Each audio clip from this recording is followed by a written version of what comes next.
അവിടെ ഒരു ചാരപ്പൂവൻ വെണ്ണീർ പൂവൻ എന്നൊക്കെ പറയുന്ന കൊലയാണ്. വലിയ വാഴയും വലിയ കൊലയായിരിക്കും. നമ്മളൊന്ന് വെട്ടാൻ ശ്രമിക്കുകയാണ്. ഇങ്ങനെ ഊന്നൊന്നും വേണ്ടാത്തൊരു വാഴയാണ്. പ്രത്യേകിച്ചൊരു പരിചരണവും വേണ്ട. 2-3 കാ പഴുത്ത് നിൽപ്പുണ്ട്. എന്തായാലും വാവലൊന്നും കണ്ടിട്ടില്ല. നമ്മളതിനെ ഒന്ന് വെട്ടാൻ ശ്രമിക്കുകയാണ്. കൊല നിലത്ത് പോകരുത്. പണ്ടൊരു വാഴ വെട്ടിയിട്ട് കൊല നിലത്ത് വീണ ഓർക്കുന്നുണ്ടല്ലോ.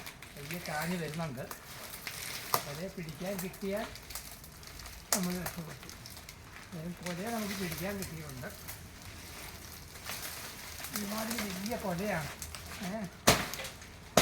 വെച്ച് നോക്കാം.